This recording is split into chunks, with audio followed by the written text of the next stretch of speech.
10 বছর জেল খেটে জেল থেকে বের হলাম, ভেবেছিলাম বাসার সবাই আমাকে আজকে নিতে আসবে, কিন্তু কেউ আমাকে নিতে আসেনি। মনে অনেক কষ্ট চাপা রেখে বাস স্ট্যান্ডের দিকে যেতে লাগলাম। সামনে দেখলাম একটা মামা শাড়ি কাপড় বেচতেছে, তখন মামার ঠিক একটা শাড়ি কিনে নিলাম। তারপরে বাস স্ট্যান্ডে গিয়ে বাসের টিকিট কেটে বাসে উঠে পড়লাম। বাস যেতে লাগলো বাসের গন্তব্যই। বাসের সিটে বসে মনের অজান্তেই কিছুক্ষণ পর কান্না করে ফেলি। তখন মনের অজান্তেই কখন কান্না করতে করতে বাসের সিটেই ঘুমিয়ে পড়ি। প্রায় আধা ঘন্টা পরে বাসের হেল্পার বলে উঠে যে যারা কুষ্টিয়ায় নামতে চান নেমে পড়ুন। তারপরে বাসে থেকে নেমে পড়ি ঘুম চোখে। পাশে দেখি একটা রিক্সাওয়ালা মামা। তারপরে মামাকে বলি, মামা যাবেন পাশের গ্রামে? মামা বলে, যাবো, এই গ্রামেই তো আমার বাসা, চলো যাই। রিক্সাওয়ালা মামা আমাকে বলে ওঠে, তুমি কোথায় যাচ্ছ? আমি বলি, আমার নিজের বাসায় যাচ্ছি। তখন মামা বললো যে তোমার বাবার নাম কি? বাবার নাম আমি বললাম। তখন রিক্সাওয়ালা মামা বলে, তুমি সেই সন্তান যে কিনা নিজের বাবাকে মেরে ফেলছো? তখন মামাকে বললাম, মামা যা ভাবার ভাবতে পারেন, যেদিন সত্যটা জানতে পারবেন না সেদিন আপনারা অবাক হবেন। তখন রিক্সাওয়ালা মামা বলে, জানি জানি তুমি কেমন সন্তান। আমি বললাম, আচ্ছা ঠিক আছে মামা, যা ভাবার ভাবেন। তখন মামাকে আমি বলি, মামা গ্রামটা অনেক চেঞ্জ হয়ে গেছে তাই না? তখন মামা বললো,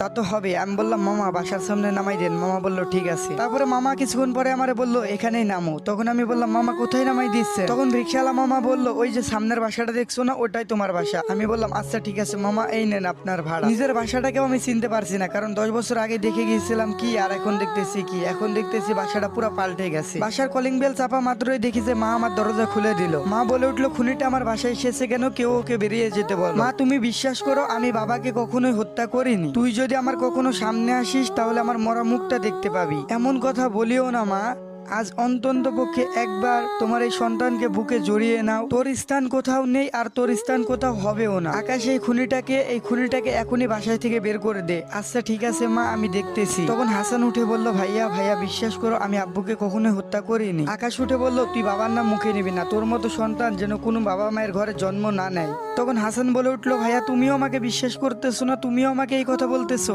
জানো ভাইয়া, এই 10টা বছর আমি ঘুমাইতে পারি নাই, ভাতের সাথে চোখের জল মিশিয়ে খাইছি শুধুমাত্র এই অপবাদের জন্য। আকাশ তখন অনেক জোরে হেসে বলল, নিজের বাবাকে নিজেই হত্যা করে দোষী হয়ে 10 বছর জেল খাটলি, আবার বলতেছিস মিথ্যা অপবাদ দেওয়া হয়েছে? তখন হাসান বলে উঠলো, হ্যাঁ মিথ্যা অপবাদ দেওয়া হয়েছে। আকাশ তখন উঠলো, অথচ জানি না এখন এই মুহূর্তে তুই বাসা থেকে বের হয়ে যাবি। তখন হাসান বলে উঠলো, আমি কোথায় যাব ভাইয়া? তোমরা ছাড়া তো আমার কেউ নাই, কোথায় যাব, কি খাবো, কি করবো ভাইয়া? আরে বাসা ছাড়াও আমার কোনো জায়গা নাই। আকাশ বলে উঠলো, অত কিছু জানি না, তুই এখনই বাসা থেকে বের হয়ে যাবি নাকি ঘাড় ধাক্কা দিয়ে বের করে দিব? এই কথাটা দূর থেকে হাসান ও আকাশের মা শুনতেছিল। হাজারটা ভুল করলেও কিন্তু মায়ের বুকে সন্তানের জায়গা থাকে। তখন আকাশের মা বলে উঠলো, আকাশ এই খুনিটাকে আজকের মতো এখানে থাকতে দে, এত রাতে কোথায় যাবে? কাল না হয় বাসা থেকে বের হয়ে যাবে। তখন আকাশ বলল, মা একে কি এই বাসায় রাখা ঠিক হবে যদি ও আবার কিছু করে বসে? তারপরে হাসান বলে উঠলো, বিশ্বাস করো ভাই, আমি কিছু করবো না, আজকের রাতটা আমাকে থাকতে দাও, কালকে সকালে উঠে আমি চলে যাব। তখন আকাশ বলে উঠলো, আচ্ছা ঠিক আছে, এত করে যখন বলতেছিস আয় ভিতরে আয়। তারপরে আকাশ গিয়ে একটা হাসানকে রুম দেখিয়ে দিল ঘুমানোর জন্য। তারপরে হাসান বলে উঠলো, একটু খাবার পাওয়া যাবে কি ভাইয়া?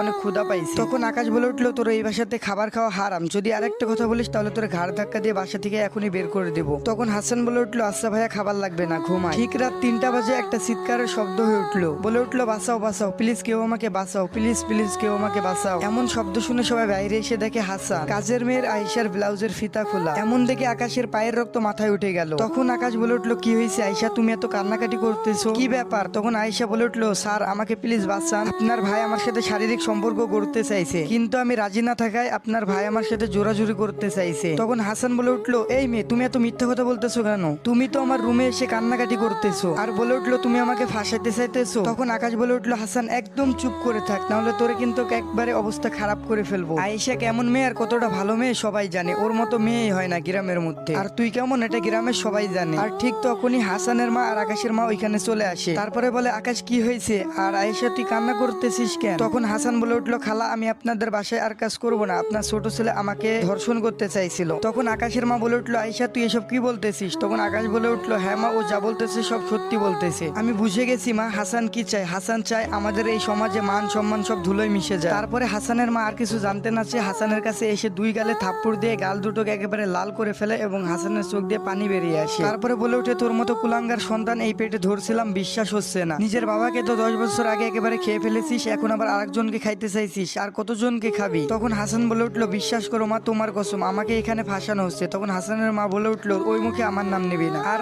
তোর ওই মুখে আমার কসমও কাটবি না, তোর মতো ছেলে আমার দরকার না। আর ঠিক তখনই হাসানের মা বলে উঠলো, তুই যদি এই বাসা থেকে বেরিয়ে না যাস তাহলে তুই আমার ক্ষতি দেখবি, আর এটাই হলো আমার আদেশ, এখন তুই ভেবে দেখ কি করবি। তখন হাসান বলল, মা সকালে যাই। তখন হাসানের মা বলল, এই মুহূর্তে এখনই তুই আমার চোখের সামনে থেকে বেরিয়ে যা। আচ্ছা ঠিক আছে মা, আমি চলে যাব, তোমার আদেশ আমি পালন করব। তবে একটা কথা মনে রেখো মা, আমি একটা কথা বলে গেলাম, বাবাকেও আমি হত্যা করি নাই, আর এই মেয়েটারও আমি কিছু করি নাই, আমাকে ফাঁসানো হয়েছে। ভালো থেকো মা, কেউ একজন চায় না আমি এখানে থাকি, কিন্তু তোমার জন্য তোমার এই পাপি ছেলেটা সবসময় দোয়া করবে। যেই দিন মা আমি এই মিথ্যা অভিযোগ থেকে বেরিয়ে আসবো, সেই দিন আমি তোমার সামনে আমার এই মুখটা দেখাবো, তার আগে আমি কখনোই দেখাবো না। তখন আকাশ বলে উঠলো, তোকে আর বেশি কথা বলতে হবে না, তুই এখনই এই বাসা থেকে বেরিয়ে যা, নাহলে ঘাড় ধাক্কা দিয়ে একেবারে লাথি মেরে বের করে দিব। হাসানও বেশি কথা না বলে কান্নাকাটি করতে করতে চোখ মুছতে মুছতে একেবারে বাসা থেকে বেরিয়ে আসলো। গাইস, এটাই ছিল পার্ট 1। পার্ট 2 দেখতে অবশ্যই কমেন্ট করতে হবে, আর পার্ট 1টা কেমন লাগছে অবশ্যই কমেন্টে জানাবে। জানি না আগের গল্পের পার্ট 1-এর মতো এই গল্পের পার্ট 1টা উড়ে যাবে কিনা। সবাই সাপোর্ট করবেন, পাশে থাকবেন আপনাদের ভাইয়ের। তো আজকের মতো আল্লাহ হাফেজ।